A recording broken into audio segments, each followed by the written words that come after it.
welcome everybody on this beautiful Saturday. Let's briefly introduce who we are. We're Valley Tenants Union, also known as Worried About Rent. We've been organizing here in the Valley of Phoenix for a couple of years now. We really started during COVID and have been working to help support tenants in Arizona as they start organizing for better conditions against all of the awful landlords and horribly high rent prices that we have here. Today, supporting us on tech is Will. Will, would you like to introduce yourself? Yeah, sure. Will, use he, him pronouns. Also been organizing here for the past couple of years. We're gonna run through some questions, I think, but basically, if you have any, please drop them in the chat beforehand or think of them so that we can go through them afterwards for the rest. Yes, and I'll be facilitating today. My name's Hannah. My pronouns are she, her. If everybody here would like to, in the chat, introduce yourself, drop your name, your pronouns, and where you're from. Yeah, we'd love to. We're happy to have everybody here. The format for today, we have about 45 minutes worth of questions that the organizers here at Valley Tenants Union have come up with.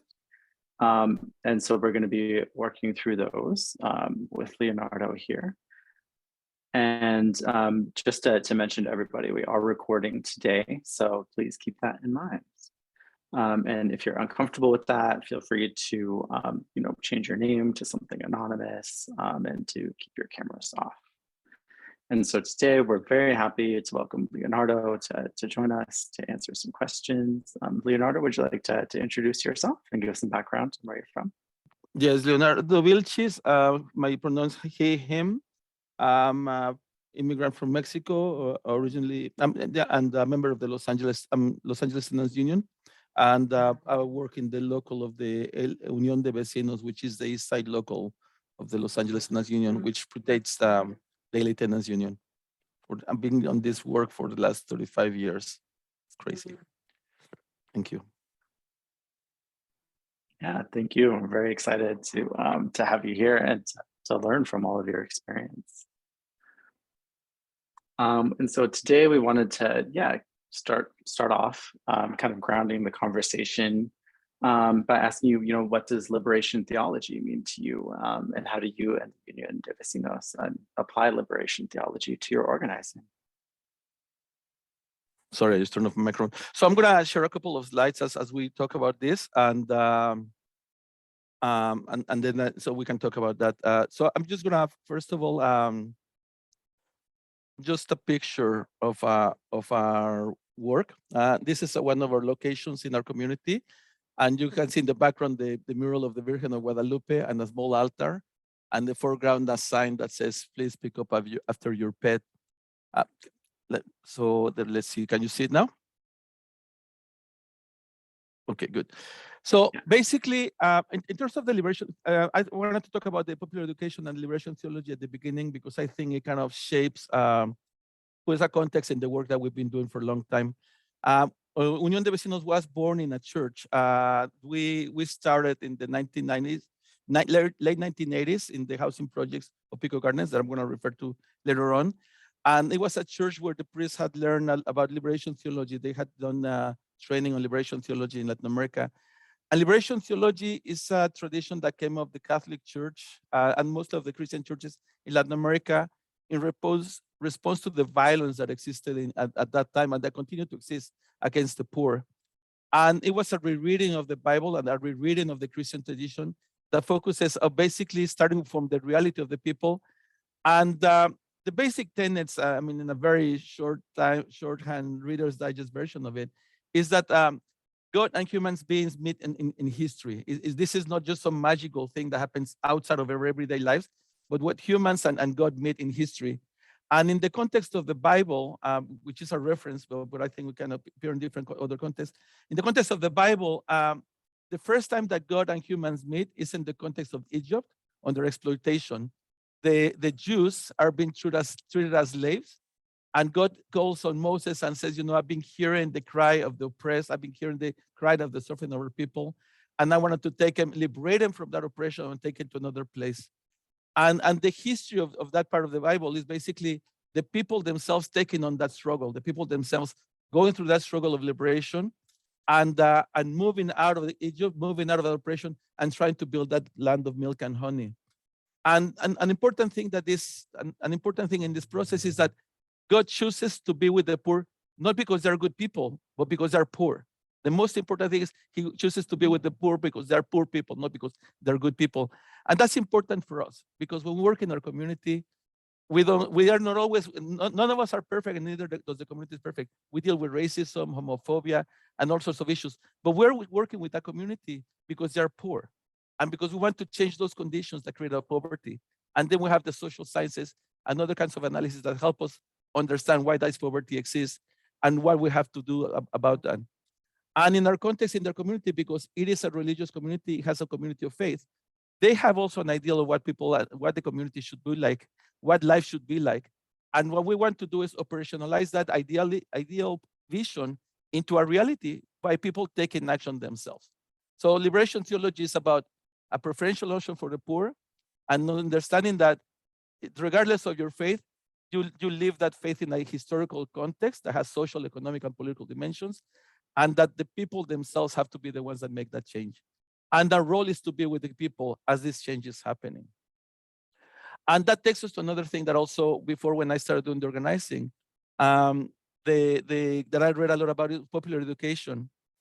And a lot of times people have read about popular education. They have read Paulo Freire's the Pedagogy of the Oppressed.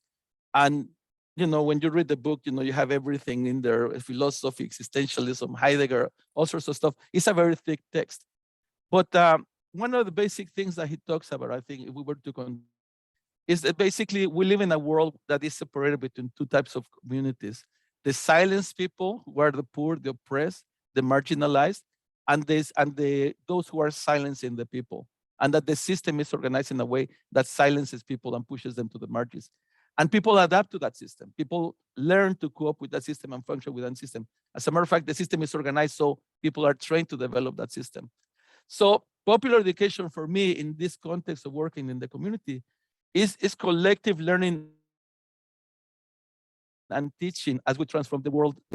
So those of us who have gone to college, those of us who have an education, because of the class background, we need to teach what we know and what we've learned, but also in the context of learning from the community themselves.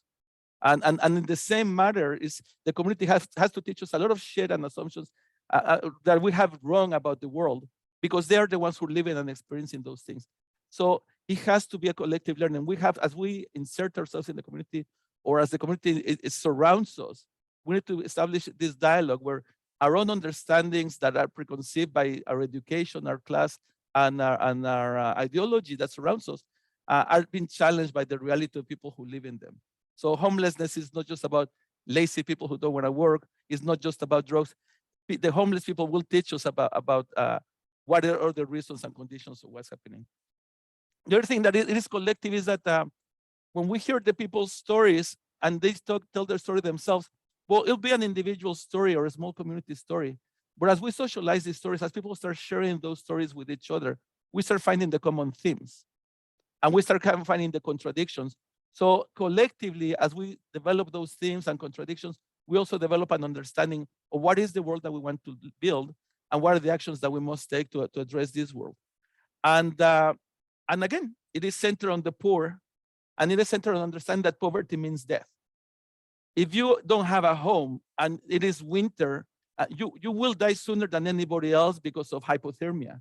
If you are poor and you don't have or you're an excluded person and discriminated because of your race or color or sexual preference, and you don't have the medical services that you deserve and that you need, you will die sooner because you don't have access to those services. And if you don't have the home or the type of home that you want, or the home that you live in makes you sick, you will die sooner. So poverty is about death. Exclusion is about death. And therefore, we must change that life and that relationship in this collective learning all together because of these experiences. And so so in that context, as the community comes together to share their faith, as the community comes together to talk about their own conditions, they also start working together to make those conditions more, transforming the system that creates those conditions and learning about that system, but also to produce the knowledge to change those conditions. And I will talk a little bit more about as we develop. So that's one of the first questions. And so to understand the context within which we work in our community. Yes, thank you so much for that context, because it really is so important to the work. And these are a couple of examples of the faith. Oh, another thing, I'm sorry. And in terms of the faith celebration, liberation theology, because we approach and connect to the community, they all have their own different faiths. And that, interestingly, in our community, the majority faith is Catholic, right? But there is also, we have evangelical Protestants, more fundamentalistic things. And the collectivity is what's important, right? When people come together to share their traditions, they also learn to respect each other. And part of our work in the long-term process is to build community. So the essence of our work is the building of community, the building of social relationships, so people can learn to work with each other and interact with each other. Yeah, and I just wanted to show a map of where we are. This is Boyle Heights. There's about 100,000 people who live in our community. It's about 6 miles of square miles. And this is one of the highest density populations in Los Angeles, community with highest density in Los Angeles. So we have a lot of people that we're working with, mostly immigrants, mostly working class. And this is part of what we've been inserted in the last 20, 25 years. And just to get a picture of what life is. So you see the Los Angeles River cutting across this page. To the left is downtown Los Angeles. We're very, very close to downtown Los Angeles. You just cross over the river and you're in downtown. And to the right, these are some of our neighborhood committees, mostly aligned along the river, but within other parts. And the main streets that border us are Cesar Chavez and Soto Street. So it's just so you get a picture of where we are. And here is Boyle Heights from downtown. Okay, sorry. No, thank you. Next, we wanted to talk a little bit about the structure. So I wanted to ask, what is the structure of the Union de Vecinos? The article that we read together described the coordinadores de vecindario, or the neighborhood coordinators. Can you discuss that structure and how the neighborhood coordinators are formed, and how your neighborhood came to understand itself as a neighborhood?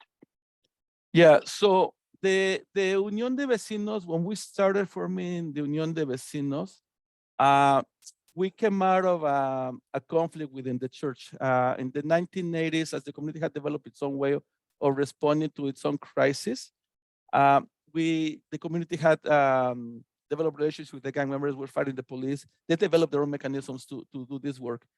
And where our first idea as we walked out of the church was to organize in terms of in terms of the neighborhood precincts. In Boyle Heights, we had about 32 political electoral precincts. And for us was the smallest geographic unit. So it's not that we were into electoral politics, it was that the system offered for us a map of how we could organize ourselves. So we had 32 neighborhood precincts, and we decided to go visit every one of them and start visiting people in them. At the beginning of that year, we had 2 volunteers, Anna, Laura and Kenya, who started knocking on doors. At the end of the year, they knocked on 3,000 doors. They talked to actually 3,000 people for a whole year. And the whole idea was to go door to door and say, look, we're from Union de Vecinos. We're visiting our neighbors to learn about our community. And we also want to help people come together so we can address the issues in the neighborhood. Within those 32 neighborhood precincts, we were able to form 25 committees, which was incredible. So, I mean, the two organizers were like overloaded and overwhelmed with all these committees. So each one of them had like 12 committees to work with. And the committees started basically talking about the very local issues in their neighborhood, the potholes that they had, the problems with repairs that exist in the neighborhood, the lack of lighting, the lack of housing, the lack of lighting, alleys that were very dangerous. And they decided to basically start talking about how we're going to address these kinds of issues. And the main thing, usually in organizing, you say, okay, let's go to the government and make demands of the government. In our context, we decided to basically take action ourselves. And the community came up with their own committees. At the present time, so do you have the neighborhood committees? Currently, because of the housing condition, which is the biggest contradiction that affects our community, we've been concentrating within the neighborhood in building committees. So the building committee is what we call in the Tenants Union a tenants association. So we go to the buildings and make sure that every building has its own tenant association. And the tenant association has is whoever is in the building that wants to come together. Sometimes it's 10% of the building, sometimes it's 1% of the building, it doesn't matter. We want to make sure that people identify with their own building. As these buildings come together, then they form the neighborhood committee. Now, out of the neighborhood committee, we have people who represent, organize, work with these neighborhood committees, and by their own choice, by their own commitment, and also pushed by their own neighbors, they kind of like become representatives in what we call the facilitation committee. So we have this facilitation committee that coordinates all the work that's happening in all the neighborhood committees and all the TAs. And because I'm not used to always making that decision between TAs and neighborhood committees, I apologize. But when I talk about committee, it could be just a TA or it could be the whole neighborhood. It all depends, right? The neighborhood committee, the TA usually meets like every week. The neighborhood committee meets like every 2 weeks or sometimes every week. And they're 2 different meetings. So people in the neighborhood go to at least 3 meetings in their community, right? One with their TA, one with the neighborhood. And if you're part of the facilitation committee, you go to the facilitation committee meeting. At the facilitation committee meeting, everybody has to be connected to a committee. And that's where we get a whole picture of what's happening in the neighborhood. That's where we get a picture of what are the priorities, what are the themes, what are the common threads, et cetera, et cetera. And that's what we share what different committees are doing. The facilitation committee pretty much helps facilitate what's going on everywhere else. It helps us decide our campaigns. It helps us decide our priorities. It helps us figure out how we're going to give support to everybody. So for example, in this context of right now, the housing crisis, as the moratorium ends, in our facilitation committee next week, we're going to have a meeting where we're going to put together all the knowledge that we have about the consequences of the impact of this end of the moratorium. And then we're going to take that knowledge and we're going to take it back to all the committees that we work with so we can start having more discussion. Whatever comes out of there, is the expectation is we have come up with some kind of action or response. Whatever comes out of there is going to come back to us at the facilitation committee, and then we're going to figure out what's going on. So the neighborhood committees and the TAs are autonomous. Whatever is going on in the neighborhood, they're always working on it. But at the same time, there is specific needs in the neighborhood, right? So let me see. Oh, so this is one of our neighborhood committees. Sometimes the neighborhood committees meet in the alleys, different parts of the neighborhood, which is another important thing of our work. We've been transforming the space in the local neighborhood to change these things. Then, as they meet this action, they come up with their own actions and the responses. And so, for example, out of all these files that we've developed over time because of the housing, we have developed the Rapid Response Committee. So that's our task-oriented committees, separate from other things. And these are all the people who are interested in doing the rapid response to defend people who are getting evicted or to defend people who are struggling against the police and dealing with some kind of abuse. We have the street team, which is doing outreach. Right now, during COVID, obviously the street team became deactivated, but it's coming back a little by little within their own neighborhoods. People are knocking on doors, talking to people, setting up tables in different parts of the street so they can join the stuff. And they're all volunteers. These are either members of a neighborhood committee or a TA who want to join this street team so they can contribute to the work of the larger tenants union. We have the food distribution committee. And again, in this context, we have 3 specific TAs who've decided to distribute food in their own committees. And out of their own homes, people organized to do this distribution. And the buildings, the members of the buildings are the ones who are doing the distribution with other volunteers. They unpack the food, lay it down, and then they help distribute it. And the food that we get is through donations and through going to the food bank. So every other week, one of our, Leonardo, who's actually present here, goes to the food bank and then takes it to the different buildings, to the 3 buildings. And then out of those buildings, they organize themselves to distribute the food. So that's our food distribution committee. That's it. So that maybe that gives you a picture of our organization. So every TA has their own organization. And that means something else, though, in the context of our education, right? The people have to take that responsibility. We don't do these things if people are not willing to do these things. Our job is to encourage them and to explain why we're doing these things and how we're doing this. And this also takes us to the other issue about learning, right? At least in our context, the role of the nonprofit is very, very strong. It's very visible across the city. People are used to how the nonprofit works. The nonprofit comes and provides services. The nonprofit goes and recruits some leaders to do some things, but really, it is a nonprofit who delivers stuff. We always, in the process of educating people, say, no, we don't deliver stuff. We deliver ourselves to ourselves, and we organize ourselves with ourselves. So everybody has to be part of this stuff. It's a crisis sometimes for people to figure this out. But over time, as they start seeing the results, as they start building the community, as they start doing the things, they start realizing, oh, it is us who are doing this thing. And that's part of it, in the context of Union de Vecinos, we have 25 years of doing these things. So we developed the language to be able to talk to people about it. But at the beginning, yeah, it was a challenge. Our own struggle also helped us to, at the beginning, breaking away from a nonprofit, helped us articulate why we were different from a nonprofit. But it is an education process to go into the neighborhood and says, we're going to work with you. We're going to accompany you. We're going to do these things with you. And we're going to take the same risk as you, but we cannot do it by ourselves. We have to do it with you.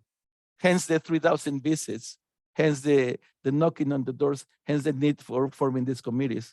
And just to go back to the formation of the committees, as we were knocking on those doors, every week we say, I have a meeting where you're going to meet your neighbors to talk about it.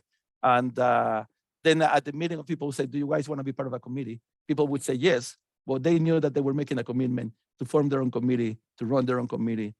Of course, with the support of the organizers, but whatever happened in that committee had to come from the people there. I don't know if people have any questions around that. Yeah, that's beautiful. Thank you for going so in depth. And yes, if anyone has any questions, please drop them in the chat because we will have time at the end to get to them. Next, one of the big things that connects back to our work is the way the Union de Vecinos addresses intercommunal violence without involving the police. So can you go into some background on why you deal with violence without the police? Yes.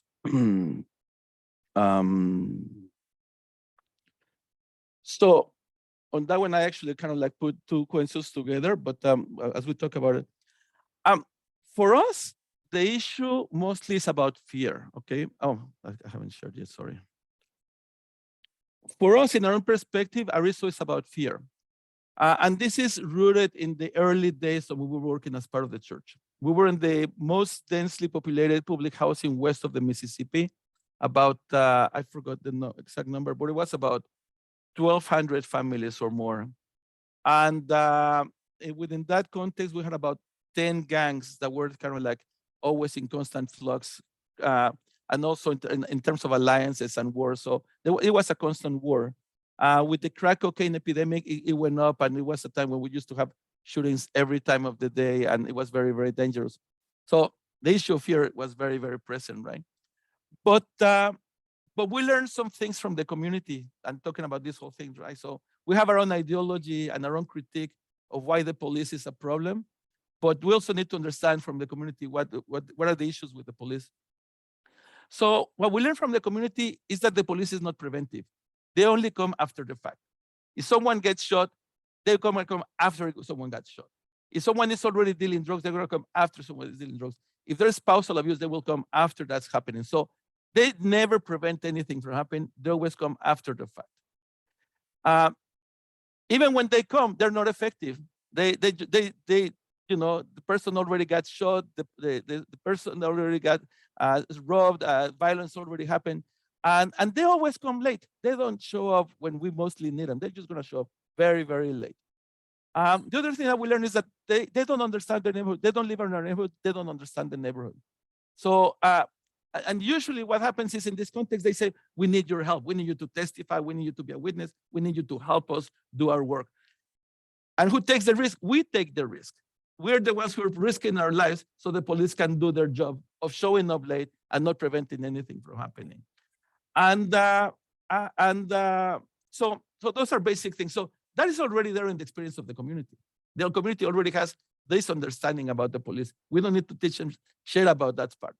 But the part that we also understand ourselves and that we bring to the knowledge of the community is that in most cases, if not in all cases, most of the city's budget goes to the police. More than 50% of the budget of the city goes to the police. And that takes us, and that helps us analyze what is being taken away from us, social services, education, healthcare, so on and so forth. The police doesn't trust us or like us. The police tends to be a racist, well, not doesn't tend to be. It is a racist institution, and it's to protect specific class interests. And basically, when it comes to our neighborhood, it sees us as the enemy. And we need to be able to have that conversation. And also to understand that the question about the police is a question of fear and safety. People would like police because they're afraid. People would like the police because they care for their safety. And so our challenge for us is to answer those two questions, the question of safety and fear. And to answer that question, well, in the context of the church-based communities, and in the context of the church, when we started, when we were surrounded by gangs in the community, the question of safety had to do with the gangs. And in the context of, if we go back to our Bible and to the readings, the community was reading that Jesus was telling them, you have to eat with the sinners. Our community took that very, very literally. And then at some point during the reflections and discussions, they said, well, let's organize a barbecue, a carne asada in Spanish, and invite the gang members to come to this thing. And in that case, they were like little kids. We were talking about kids that were like between 12 and 25 or something like that. And the women who were getting together for the base communities were like women who were like between their late 40s all the way to 60 and sometimes even later. So these women decide to get together, organize a carne asada. Someone brings the meat, someone brings the rice, someone brings the food, and go into the middle of the yard and say, okay, let's invite these guys because we know where they are. They're dealing drugs in different parts of the neighborhood. And so they prepare the food. And they tell the kids, we're going to invite you to it. None of the kids approach. It gets close to them. They're like running away from them. So the women decided, all gutsy decided, well, let's bring the food to them. So they pick up a plate of carne asada with tacos and bring it to Solo. They bring it to this other kid. And what happened is that these guys would take the food and then run away. And actually, I want to show you a picture because it's really funny. See if I can find it. Oh, here it is. So the guys run away with the food and they don't even have a chance to talk about it. So if you see in this picture, we have Rosa, Lupe, and Pam. And right to the left is Termite. I forgot his name. I'm sorry. That was his nickname. And if you pay attention, they're surrounding the guy. So he cannot run away from them. So basically, little by little, they realized that these guys were running away and they couldn't talk to them. So they started doing these things and they started like aggressively familiarizing with them. So rather than call neighborhood watch, rather than call the police, rather than doing this stuff, they start feeding tacos to these guys, which completely changed the relationship between them and the gang members. That completely changed the conditions of what's happening. So years later, as they were like working with them, they started organizing press conferences in front of City Hall because City Hall was doing the prohibition, the prosecution of the gang members. If they looked like they were gang members, they were gonna go after them.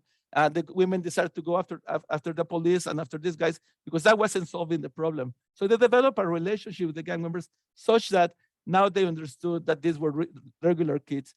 And in the process, as they got more confident, they started their walks through the neighborhood. Well, this is a mixture of two things, but they started walking the neighborhood, trying to meet with the gang members and talking to them about the violence that they were dealing with in their neighborhood. So in the process, the gang members didn't completely change, but the women themselves moved from being afraid of the gang members to now engaging with them, first feeding them, then scolding them. When they started seeing graffiti, the women would come out and say, hey man, we just gave you tacos last week and here you're painting on our walls. And the guys were all embarrassed and they would go and erase the graffiti or run away. The women would start erasing the graffiti. But little by little, we started a situation where the places where the graffiti was happening started consolidating because there were women in different parts of the neighborhood saying, don't paint on my wall, don't paint on my wall. And there were activists within the neighborhood like started erasing that graffiti. But because they were part of the same group, they were not seen as antagonists. These were not the people calling the police. These were not the people engaging them. So women themselves realized over time that all they had to do was develop this relationship. That taught us a lot in the years later. And so what we did was basically do the same thing in our neighborhoods, in our alleys when we started working. One of the biggest issues that we found around the neighborhood was the problem of the alleys. Alleys are very dark, they don't have lighting, they're very dirty. And as part of our campaign, we said, well, you know what? It works as the backyard of some of their neighbors. Let's start cleaning them up. And again, we didn't go to the city. We started doing the cleaning ourselves with our neighbors. And we started putting these banners on the left that say, this is my community, I take care of it, and I clean it.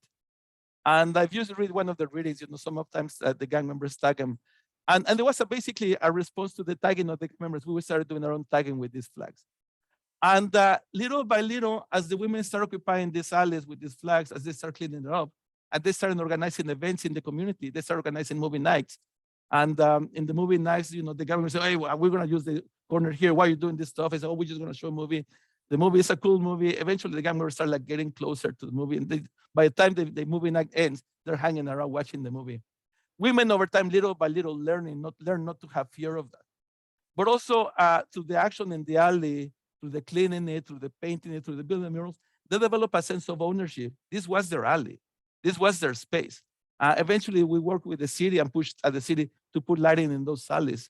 And I don't remember what year, like 10 years ago, we got the council member to put lights in all the alleys in the areas where we have our committees.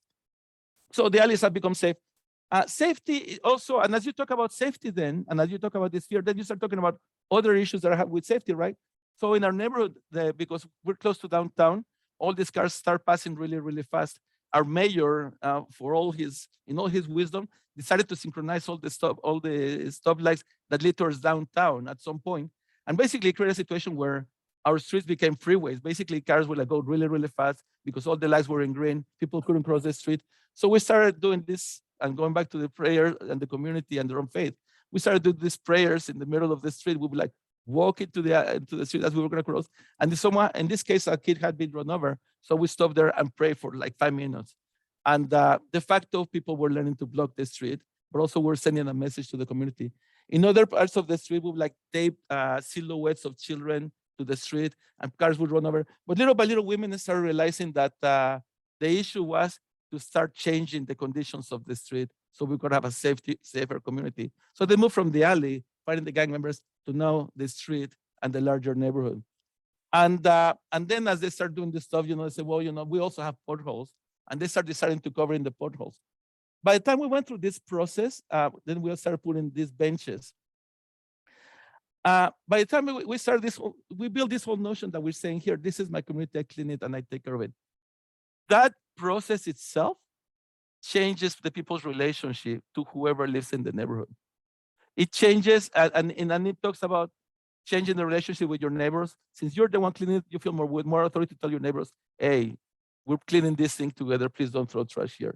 Hey, we're slowing traffic down here, please let us use the street for different kinds of things.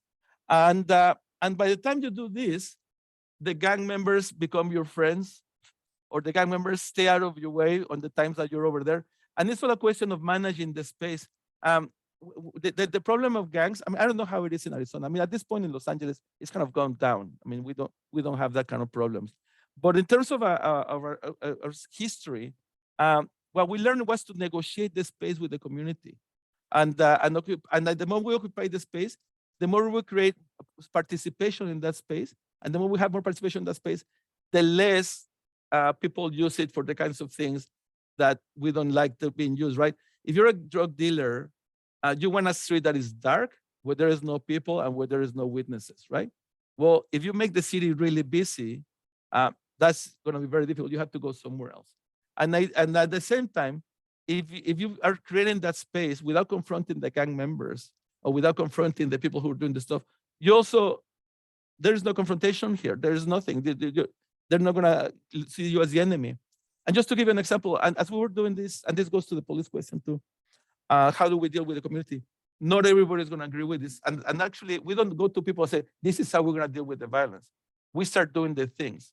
And this is one of the tenets that I have that is very, very important. This that we always talk about. We act our way into thinking.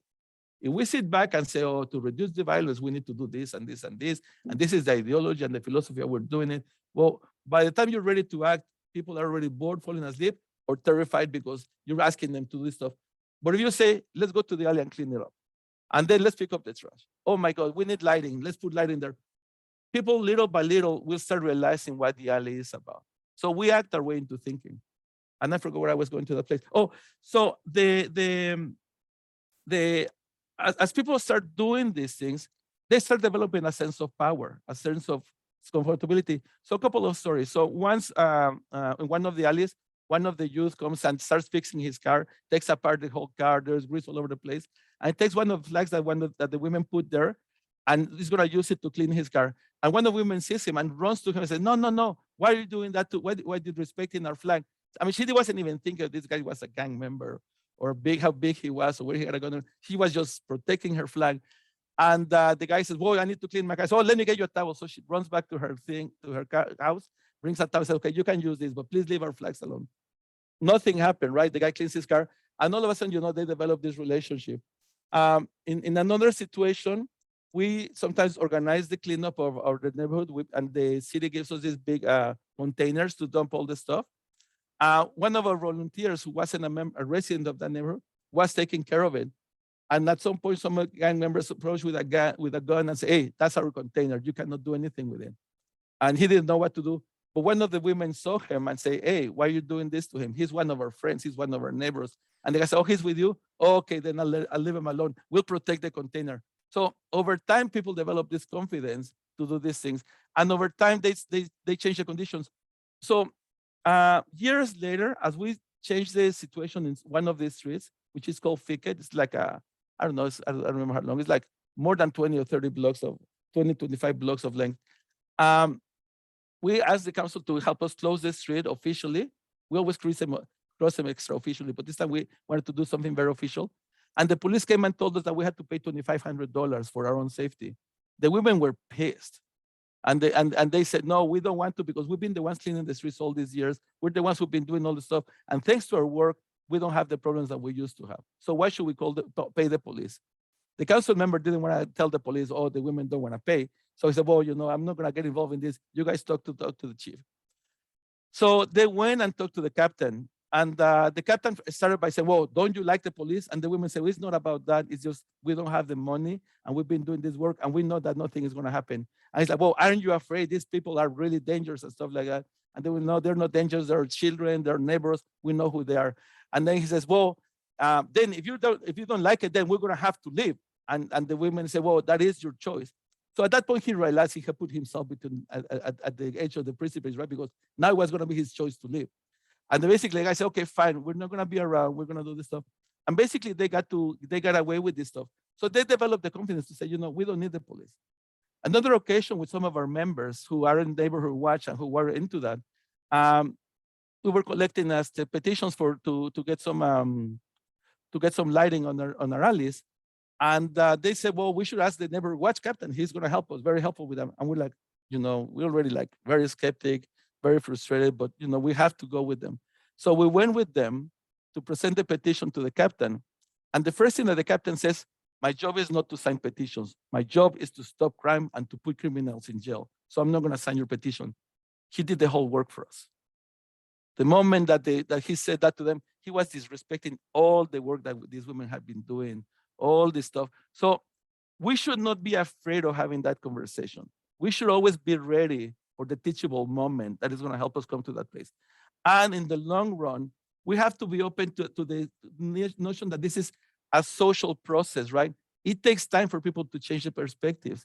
It takes practice for people to change their perspective. But if we build in the community where these conversations have happened, if we build the space where the actions that we do are changing those conditions, we're going to be able to do this stuff. I went too long on this one, but I hope this is helpful. No, that's very helpful. You actually answered our next question as well there. And I really love that idea of acting your way into thinking. That's really, really beautiful. And yeah, you'd like with that answer really answered the next couple of questions as well. And so next we'd like to ask, what advice can you give for tenants who are organizing for the first time and who are just getting involved in their communities? Well, I mean, this goes back to the early conversation about popular education. I think we feel that we have to have all the answers. When Union de Vecinos got started, as we were working with the church, we did a lot of amazing things in the church in terms of addressing the crisis of the homeless, about the gangs, about youth education, dealing with immigration, all sorts of really cool stuff. The church is well known for the work that they've done in terms of social justice. But when it came to the demolition of the housing projects, the church decided to endorse the demolition of the projects. So the few organizers and leadership that were there, we wanted to preserve the housing. We wanted to save the housing. We didn't know anything about housing. We didn't go to school. None of us was an urban planner. None of us had the education. So the decision that we made was we're going to learn with the community. And we're going to put together both our experiences. We're going to learn from the community why it's valuable to live in the housing projects, why it's important, what is it that we're trying to protect, and we're going to learn together what are the laws that protect us, what are the laws that we have to deal with, and we're going to learn together how we're going to confront the system. In our process of learning together, so we had nothing to offer to them other than our accompaniment and some of our academic experience, whatever that means, and some of our political willingness, whatever that means. And they offered to us, the space and the protection, actually, in a way, to fight this out. They wanted to save their homes. We were willing to take the risk with them. They were going to be with us.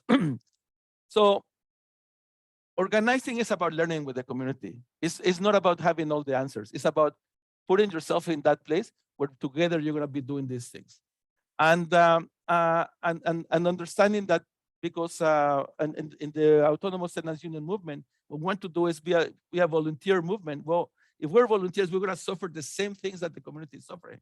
And it's very interesting. Sometimes, people, I always have fights with some of my peers here, right? Everybody wants to have meetings on weekend, like today.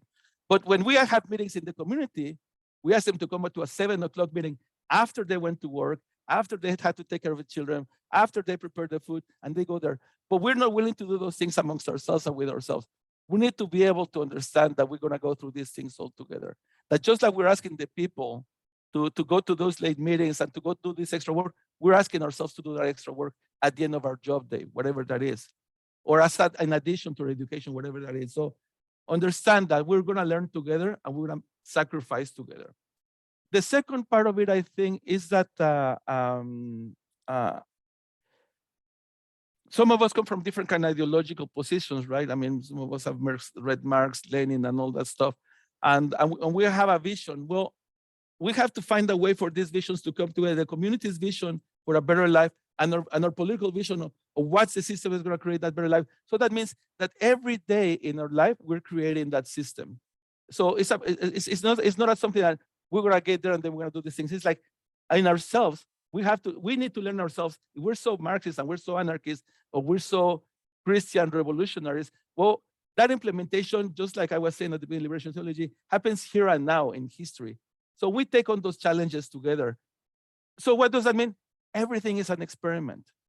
Whatever you're trying to do with the community, don't feel like you cannot do it because you're going to fail. Just try it. And if it fails, together you learn and analyze it. Because I think what I found with a lot of the new organizers is this fear of not having the answers. Is this fear of not being ready? Well, guess what? The community is in the same boat as you are. And this is how we create that bond, where we all learn to take those risks together. This is what happened to us when we walked out of the nonprofit. We had a community that wanted to save their housing, and we had a bunch of organizers who thought that they were the biggest shits in the world. And then all of a sudden we realized that the two sets together, we had to figure this out thing together. So I mean, that's my biggest thing. The other thing is surround yourself with the people. When you make a mistake, the community with whom you surrounded yourself, they will be there 99% of the time. They will be there and say, well, yeah, you screwed up, but let's try again. And the 99% that you take risks with them, that they said something and you said, well, that's not a good idea, you'll be there to say, well, we failed, let's try it again. And when others accuse you of doing something, they will be the ones who defend you. right? When people say, oh, you're the outsiders, they will say, no, they're not outsiders, they're here with us. So always be surrounded with the community.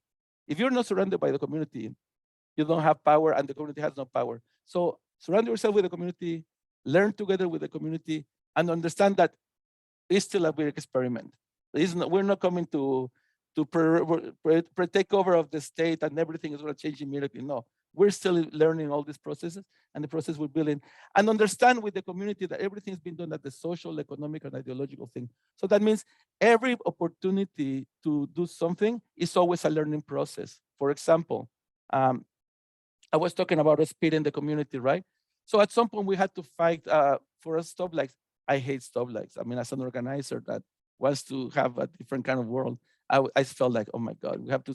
But the stoplight gave us an opportunity to learn about the contradictions between pedestrians and cars, urban planning and the flow of traffic, the issues about the budget, how much does it cost to put a stoplight in the community, how that's been decided, who decides that, how does that contradiction with the police, learning all this stuff together with the community, then gives you a whole picture of the city.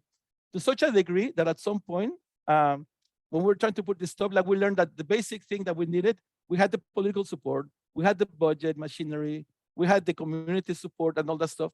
But there was this department of transit that has studied the flow of pedestrians through the neighborhood.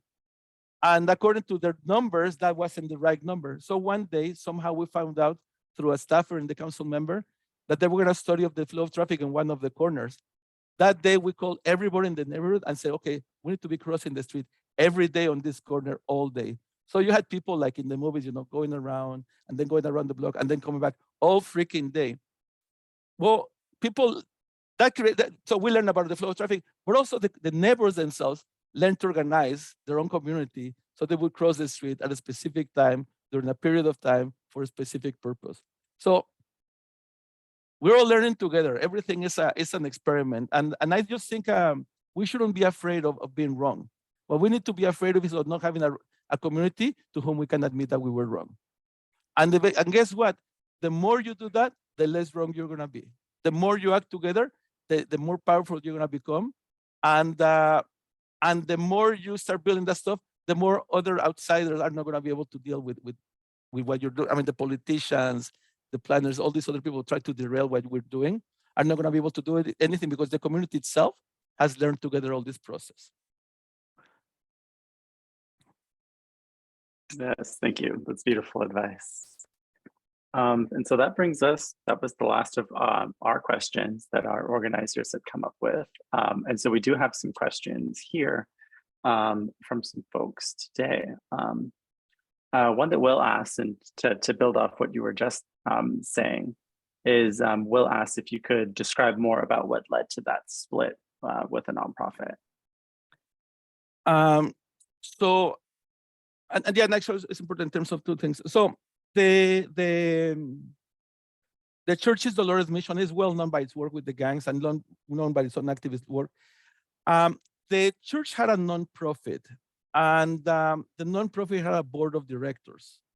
And the board of directors of the nonprofit, like any other nonprofit, had 2/3 of the board were people who didn't live in the community, mostly professionals, planners, bankers, just you name it. And well, let me take back.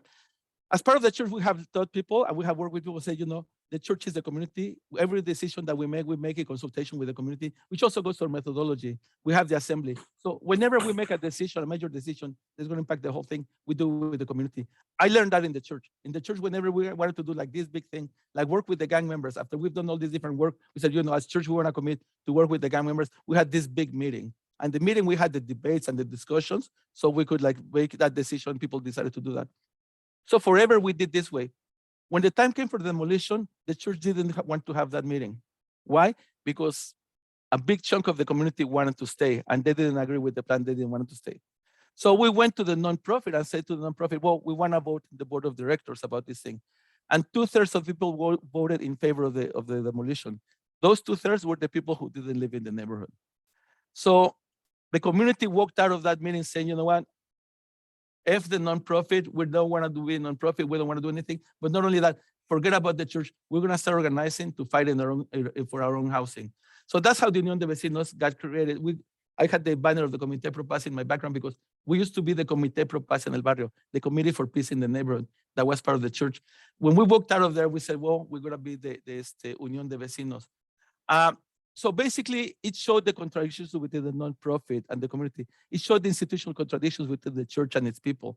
The institution was more about preserving its own relationships and itself than about serving the community. And the community, I mean, we didn't have to teach them about nonprofits 101. The community learned the difference between the community and them. But let me tell you something. On the early years, we were all volunteers. And at some point, the work grew, the community grew. And at some point, we professionalized ourselves as staff. Those of us who were volunteer, I couldn't do the job of a volunteer organizer and support and all this stuff, and at the same time have other jobs in other places. So we decided to become a nonprofit. But the way we form ourselves, learning from that system was like, the board of directors is never going to be an outsider. The staff, which was us, the organizers, is never going to take a position of leadership. And everything is going to be known through the community. So we started teaching people about the budgeting and all this stuff. Every time we wrote a grant proposal, we would write it with the community, and all the members of the community would know about these proposals. And it wasn't heaven, I'll tell you that. We would have meetings that would last like 4-6 hours just to write a proposal, because we had 20 to 30 people in the community discussing this proposal and going through it and reviewing it. And writing the proposal was, I mean, from the nonprofit perspective, was a nightmare because it was a very collective, supportive process. Eventually, trust developed and we were able to do our own thing and separate ourselves as the taskmasters of the nonprofit organization. We were empowered to do that stuff. I had no problems with that. We had no problems with that because we had developed a historical relationship where the people knew that they could hold us accountable. By that time, the Union de Vecinos existed because of the people, and the people knew that if they walked out on us, we were not going to do anything. But over the years, in the last few years, last 10 years, as the struggle for the gentrification emerged, the foundations and developers and the people who gave us money didn't want us to talk about gentrification. They just didn't want to talk about gentrification at all. But because we were accountable to the community, we started to keep talking about it no matter what. Eventually, the foundation decided not to fund us anymore. So here we're back at square one. We said, okay, fuck it. You don't want to fund us, we're fine. We're going to be all volunteers. And this coincides with the development of the Los Angeles Tenants Union 5 years ago. So by the time we became all volunteers, we were also in the process of building the larger LA Tenants Union. So we're able to be part of a larger movement. So we were able to overcome that curve. So our ability to be autonomous comes from we are a part of a larger organization. If we had been by ourselves, I don't know what was going to happen or how long we would have been. Based on our history, we would have been able to do this stuff. But we needed to continue with that commitment of being volunteers. I'm just saying this to the point that, yes, we're against nonprofits. Yes, we have a critique on nonprofits. But yes, there's still tools within the system that we can use at different points in time. And the central point here is create our own accountability to the people. If we don't have a people that we're accountable to, we're going to betray the people. And we're going to do our own things, and we're going to try to preserve our institution. So we have to be always very certain about what are we trying to protect, our relationship with people or our institution. At Union de Vecinos, we've been always willing to dismantle the institution as long as we maintain the relationship with the people. The church wasn't willing to, and the nonprofit wasn't willing to, and they were left with no base. Because they built a base that empowers itself. So build a base that is willing to work out on you. Yes, that's great advice. Thank you for giving that detail. Our next question is from JLo. Though gang activity has lowered in Boyle Heights, the increase of unhoused individuals roaming the busy streets. How can a neighborhood tackle this issue without involving police to avoid criminalizing these individuals? Yeah, 1 second. So I was saying earlier that God is with the poor, not because they're good, but because they're poor, right? This is very, very important. In our community, as we've developed, and I mean, very transparent, it's like, not everybody likes the homeless. Mostly for racist reasons. In our community, we're bordered with downtown, and a large percentage of the homeless that come to our community are Black African Americans. So that adds to the equation tremendously, right? But one of our neighborhood committees very recently was very concerned around the homelessness, and that they decided that out of their food distribution, they were going to prepare some food to give to the homeless. So this small group of women decided to do it like every 2 weeks, they go and distribute this food. Just like in the history of the gang members, that changed the relationship to the homeless, right? As they walked into that place, they started realizing that there were people just like them and that they had all these needs. So this committee has grown now into what we have a homeless committee in the neighborhood. So relationship is very, very important. And developing that relationship and that sensitive creates the sensitivity. It's not, in a way, it's part of the acting your way into thinking. So out of this committee doing it, other committees are saying, well, you know, we should be part of this thing. Or people are deciding to volunteer with that committee, with the homeless committee. So little by little, we're doing this thing. This started like, I think last year or 2 years ago. Last year. So that's just the answer. I mean, I'm just at the beginning of the answer. People from the neighborhood are becoming to be more sensitive to that, and they're doing this stuff. The few who are doing it now are the ones who advocate, right? Because if you're the one feeding the homeless and you're developing relationships, I understand the problem. Well, when we have meetings of the community, those people are going to become advocates. It's gone to such a point that our last posada, we have these posadas 9 days before the birth of Jesus. We do the Mexican celebration days about the posadas, which is a remembrance of Joseph and Mary looking for a place to stay. So the committee who was doing this took us to the place where the homeless are. They invited the homeless to speak of themselves and tell about their own situation. And now we have a homeless committee within our own community. So, and this is new, we're talking about months here. I don't know where's that going to go. So the police question is already solved, right? We already know that the police comes after the fact, doesn't solve the problem, so on and so forth. The community's already there. But if you were in a community where that's not the situation, well, you have to go through the paces, right? Through the steps, develop the relationship, sensitive, make sure that the community understands what the issue is. And over time, make sure that people then understand what is the role that the police is serving into that. At this point, I mean, it all depends on your own context. I would not say the whole thing. The more you're related, this happened to us with the gang members, right? The more women were in relationship with the gang members, the less supportive were people putting them in jail. They would say, oh, you know, why are you putting this 12-year-old kid for selling crack in jail for 20 years? We'd rather spank him, you know, or things like that. So that kind of attitude will change. I mean, I'm putting out the stereotypes and the conditions that happen sometimes, you know. In one of the housing projects that we work with, people have been losing bikes and stuff like that because of because they're neighbors with the homeless. Well, one of the women who is all-timer from the Comité Paro Paz started saying, you know what, we should not be penalizing them. They have the needs, they have their own crisis. Let's start feeding them, start figuring out what we can do to do this stuff. Eventually, the robbing stops happening because now there is a relationship.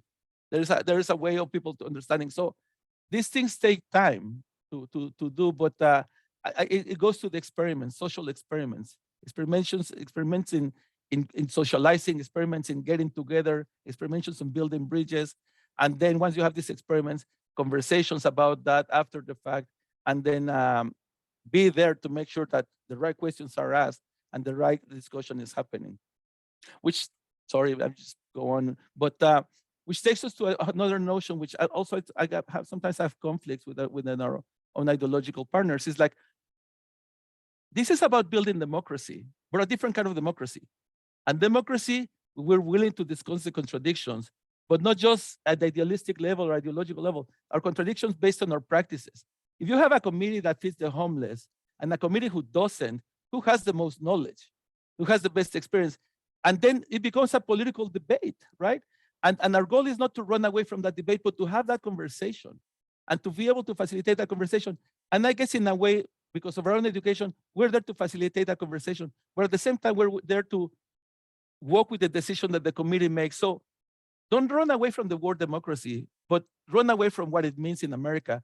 Let's start resignifying democracy and people coming together and having debates at the local level, because those debates eventually, and that conversations eventually, is going to empower people to have larger debates with the larger community about other things, like homelessness, you know. In the community right now, at this point, we're willing to say all together, we don't want the police as the solution because of our history with the police, but also because people beginning to insert themselves in that relationship. Thank you. So I'm looking at one of the questions about the funding. Should I go there or did you? Yes, please. That was going to be the next one we touched on some, Tammy. So from the base communities, from the church-based communities, from our work in the church and from our history, we've learned that the richness is in the community, the social and economic powers in the community. So this is like stone soup. You guys know the story about the stone soup, little children's book? So there is, well, look it up. Basically what we do in the neighborhood is everybody puts their share. When we started feeding the homeless, when we started feeding the gang members, the first carne asada didn't happen because the nonprofit gave them the money and the resources. That's something where the church was good at. So basically, they said, we want to feed the homeless, we want to feed the gang members. Who's going to bring the meat? Who's going to bring the rice? Who's going to bring the beans? Who's going to bring the tortillas? Who's going to bring the chairs? Everybody contributes to making this event happen. So if we want to cover the potholes, well, we go to the local businesses and do a collection. Some people are working construction and can borrow some cement bags and bring them to the neighborhood. Other people can save money, so on and so forth. Everybody contributes to that. The committee itself brings the tools that make this thing happen. And that means then with the community, that's how the self-organizing always happens. It's people doing this stuff. So we want to cover a pothole, that's what we do. Other times, well, you use the resources of the city. At some point in history, we want to block the streets. Well, there's always these barricades that the city lists for other kinds of events. Well, you borrow them, take them to your garage, and when you block the street, you pull them out as you need them. So, you know, borrow and organize, but it is the community who does this stuff. So you do what the community is able to put together to make these things happen. And that means there's different levels and different degrees. At some point, we were talking about lighting up the alleys. People would put candles. Other times, people would put the Christmas lights. Eventually, we started shaming the city, and the city put the lights. But other times, people would like make collections and put solar lights. So little by little, people have to do that. And that's part of the essence of the work. In putting the meeting together, the meeting is put together with the people. If we're going to have a meeting in the alley, the question is, who's going to bring the chairs? Who's going to bring the tables? And the neighbors have to bring all those things. Our first meeting in our office, when we started doing our office, and this is another example of how we collect money. On one winter in the early days of Union de Vecinos, we were meeting in the yards, and people were really, really cold. And they were asking Elizabeth and I, who were the main organizers there, said, hey, why can't we go to a place? Well, the church obviously was not going to give us a place. And then what can we pay for a place? And we're like, well, we don't have money. So one night, a group of women come to us with an envelope full of money and says, okay, we'll really talk to the owner of that building. We want you to rent it and go to business with this guy. So that's how we put the first 2 months on this building. Later on, every week, the community, people from the community, would cook food, sell the food, and that money was used to pay the rent. And so there is resources in the people. Now, you don't come and ask them right away. Over time, people will start doing it. But the first meeting that you have, you bring everything, you're ready to set yourself 10 years back. For every time you come to a meeting, you have to ask people, what do you have? How can you help with this happen? Every time you want to do something, everybody has to contribute. And Stone Soup is a good story to help you figure that out. Daily Mail. Love that. And Yeah. so we have 2 more questions. The first from you is, what is the relationship between Union de Vecinos and the Los Angeles Tenants Union with the city council? She's weary of depending on politicians, and how did you pressure them into fixing smaller things? So yeah, this is a long and complicated question with long, complicated answer that is still being worked over time. We exist in the world as it is. We want to have a new world, and we want to build that new world. But when the Union de Vecinos was born, and when the Tenants Union was born, it was born in the world as it is, the world of politicians, city council members, and all that stuff. So we cannot ignore their existence. The question for us is, every day and every time, how we're going to deal with them, and within which scales are we engaging with them and not dealing with them. I already gave you a bunch of examples of why with the community we take initiative in doing things, and there is lots of stuff. I mean, I would love to show you more pictures. We put our benches on the street, we cover potholes, we put our own lighting, we put our own nest, we block our own, anyway. But that doesn't mean that we have to replace, at this moment in history, that we can replace the functions of the state. So at some point, as we build the political power to make these things happen, we have to make demands. And if you have the presence in the community to make those demands and the power to make those demands, well, you may be able to convince that council. So about 8 years ago or so, we were able to, we had a situation where on the early days, we had everything that was under the sun that was wrong, right? We had the potholes. We had a very dangerous crossings where people almost got run over several times. We had an alley where someone had been beaten up. We had lots of stuff. So what we did is went to the neighborhood committees and say, okay, this is a very long way to answer. I'm sorry, but I think we'll get to the point. So we had all these neighborhood committees come up with their own priorities. What are your top 5 priorities for the council to make demands of the council member? We came up with a list of over 100. It was a nightmare. So what we did is we brought all the leaders of these neighborhood committees to come together and say, okay, we need to reduce it to 3. We couldn't reduce it to 3. We reduced it to 25 or something like that. So what we did, we say, okay, fine. Now every committee for the next 3 months is going to organize an action around this specific problem. So for every week, there was a neighborhood committee doing an action all across the city, all across the neighborhood. The council member was pissed because every week there was something that was shaming him. No light in the alley. Someone almost gets run over. People protest in his office, so on and so forth. And so he called, one of the staff members calls me and says, man, can we talk? This is bullshit. You guys are just making all this noise. We cannot deal with all these problems. What are you trying to do? And I said, well, why don't you guys meet with the committees? And they agreed to do this stuff. So they come to our meeting and the council member starts yelling at us. He's well known, he's the first Latino mayor of Los Angeles. He comes yelling at us, I'm not gonna go by these campaigns and all this stuff. What are you guys saying you're doing? And tells the women, if you ask me to do this thing and I do it for you, somebody else is gonna ask for this stuff. And then all of a sudden, all the guys get up and say, this one time was mostly gays, but we got up and said, well, you know what? We already negotiated this stuff. I live in this neighborhood and I already negotiated with all these people and we already supported. So all these 25 projects have the support of at least 1,000 people in this neighborhood. So either you choose to do it or not do it. But if you don't do it, those 1,000 people are going to be pissed off with you. So who you rather pissed off? A small group of people who want the stoplight or the 1,000 people who've been organizing and negotiating this stuff? Miracle of miracles, he did every one of those 25 things. So power.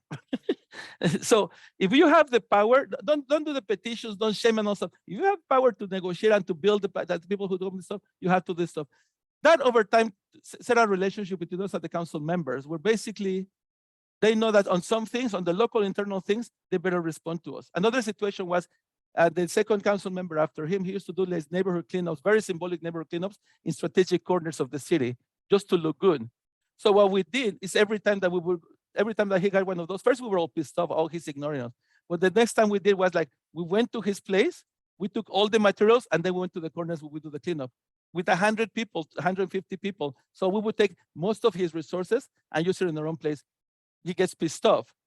And they said, well, what do you want me to do? I said, well, we need coordination with these cleanups. Ever since, he coordinates the cleanups in our neighborhoods for bulky items in our community. This recent council member came and shut that whole thing up. Well, now I probably know the news. He's in crisis. Guess what's the first thing that he gave back to us? The cleaning up. So you have to establish the power at the local level. But at the same time, you'll have to understand that politicians have more experience than us in this kind of stuff.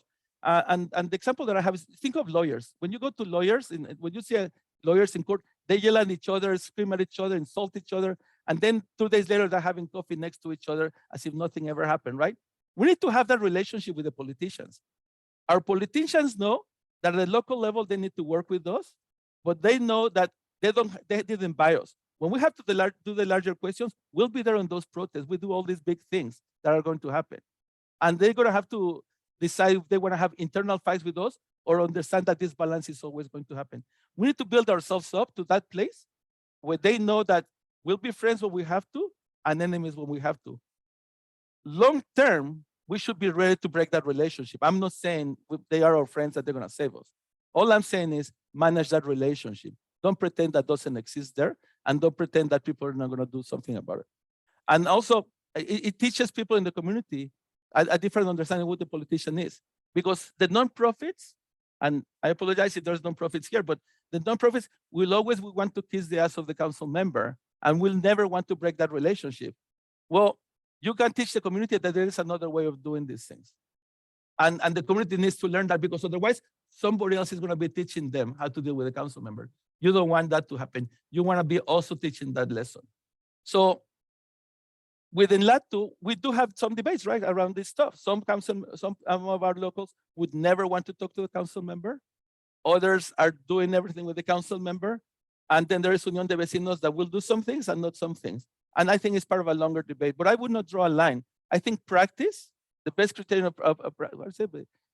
The criterion of truth is practice, right? Our practice would tell us if we're doing the right thing. Always go back to the acting your way into thinking. Thank you. And our last question comes from Julie. Thank you so much for this and your generous answers so far. They're wondering if to speak to the conflict or disputes or disagreements and tensions among tenants and how those are addressed. For example, in decision-making regarding approaches within the community or just interpersonal conflicts. Well, this goes to the larger question of democracy. There is not one way of building democracy. There is our way of building democracy. And by our way, I mean, whoever we are, wherever we are, right? So I'll just share some of the stuff that we've learned over time in the community as Union de Vecinos, okay? And they're not completely shared across LATU, but major decisions that impact everybody are made at the assembly meeting. So we have a meeting. We have to set some meetings. We have 3 sets of meetings, I said, right? First one is the assemblies by the TAs by themselves. Second one is coordination amongst all the TAs. And then we have the assembly, which is everybody's invited. Major decisions that impact everybody are made at the assembly level. So we let people know we're going to have these major decisions around these things and this and that. And sometimes, most of this time, this flows from the community, like what are the priorities for the year or so on and so forth. So whatever is decided at the assembly, everybody goes with it. Everybody rolls with it. And if somebody disagrees with it, we say, well, you know, you should have been at the assembly, or it was decided at the assembly. So that's the first thing. Second thing is a phrase that I use a lot, that we use a lot in our community decisions, is el que calla otorga. Those who are silent are agreeing. What does that teach you? It teaches you that you must speak on the issues that matter to you. You must speak on the issues that matter to you. And a lot of times during the middle of the conversation, it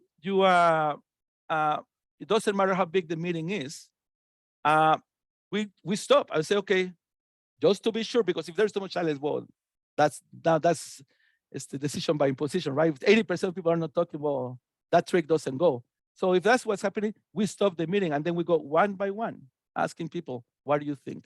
What do you think? And that's a nightmare for some people who don't like to talk, but everybody knows that every once in a while, there's gonna be a moment in the meeting when we're gonna do the one by one. So we know, hear each other's opinions. Other times we do trios. I don't know how to say in English. Oh, yeah, trio? No, I know. So we ask people just to turn the two people next to each other to 3 people and say, discuss the question right now, and take 5 minutes. We don't go to small groups. You say, okay, turn 2 people next to you. 3 of you start discussing all this stuff. And then we ask for feelings or reflections on all this stuff. So there is, within this process, there is always a space, it's time to disagree. But also there is, within this process, there is always time to understand that, well, you know, a consensus is being built, a majority is being built. And because of history, people will know, well, you know, in another time we'll be able to do these things. People always know that some of these things are experiments. But sometimes, yeah, this is tough. When Antonio Villaraigosa, the first Latino mayor of Los Angeles, was running for city council, this is the council member who gave us, for mayor, this is the guy who gave us the 25 things that we asked for. There was a discussion, should we support him on the elections or not? And we had the radical, and they were right, like, well, fuck it, we don't want to have anything to do with politics, why should we support him? But we had a sector of the community that was like, oh no, we've been invited to participate, want to do stuff, what are we going to do? So we had to make a decision if as Union de Vecinos, we were gonna engage actively in doing the electoral process with him. Through all these discussions, we come up to a place where 90% of people were ready to do this stuff, and we had a small group who didn't want to. And they had all the right reasons and the whole right analysis and all stuff, but they were not with the community on this thing. And the majority of the community stuff, they left us. Antonio won. He didn't do shit for us as mayor, and we learned our lesson. But we're still together, and these guys came and laughed at us and told us, right? But so we should be willing to make those mistakes collectively, but also we're willing to have those discussions. So that's an example of a bad collective decision when those who are silent are granting. But at the same time, it's a lesson on, we learn from our mistakes. So I think the conflict is a question of understanding that we can always go back to things and correct them and learn from them. But also at the same time, sometimes understand that people are going to walk out, but if history is with us, they will come back. So we need to trust ourselves. We need to trust our decisions, and the people who disagree, need to learn that they will have a voice at different times, at different moments. Now, sometimes you have people who will always be disagreeing with things. Well, we also need to reflect on what that means. We should never be afraid of people leaving the organization. Thank you. Thank you so much, Leonardo, for your generosity with your time and with your answers. And Will brings up the other part of the question was about interpersonal conflict. And do you have thoughts about interpersonal conflict within the union as well? Yeah. Well, to me, this is very influenced from my work in the church. Okay. In the work in the church, and there's this whole, I don't remember now the whole passage itself, but when there's conflict between individuals, we've always encouraged people to go and talk to each other, them to talk to each other. And if it doesn't work out, then a couple of us will sit down with them to talk. We in Union, we've done a lot of facilitation amongst ourselves, but not just in the spiritual sense, but we took some classes in conflict resolution. We went to at this contest, the Loyola School of Conflict Resolution, and we may have all sorts of critiques of bourgeois conflict resolution or so, whatever, but there's some tools there. And we've learned to use those tools at different kinds of moments. Now, this is a skill that's organizers we kind of like given ourselves, and we have encouraged ourselves to do this. And but now that because we do it in different contexts, we don't do it just with amongst these interpersonal conflicts. We've done it between landlords and tenants. Sometimes sometimes the conflict is not about the rent, it's not about stuff, it's just interpersonal stuff. So we sit down the landlord and the tenant to do stuff. So I would recommend, so on the first find is like, first, have your neighbor talk to each other. If the neighbor doesn't want, come with somebody else as a witness, and that somebody else, let's take it to the community. So that's one set of principles. We never get to the community, thank God. I don't know what would happen. But also at the same time, we have learned the skills. And I think it's important to take some of these responsibilities as part of this process. Use the tools around those. So we do have some experience in conflict resolution. Some of our long-term organizers, leaders, we've learned how to do these things amongst ourselves. So that is part of our culture, which goes to the other question in the organization, right? We have to make a long-term commitment to build a culture amongst the people that we work with, so that culture lasts longer than the organization itself. It's about changing relationships so we can change values and practices so we can change the system. And it's all a big experiment. Thank you.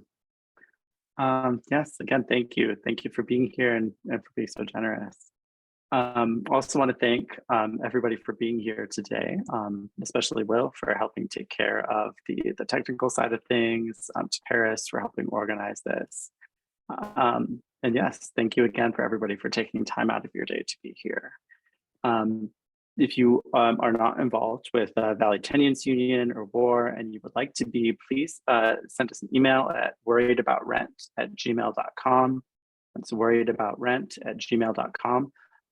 Or feel free before we close here to DM Leo, Will, or I, and we will reach out to you and get you plugged in. We have our political education meetings every 2 weeks, and we would love to have you there. Thank you everybody for being here today, and yes, just grateful for such a beautiful day. I hope everyone has a wonderful rest of their day. Thank you. Woo-woo! Everyone, thanks, Leonardo. No problem. I'm putting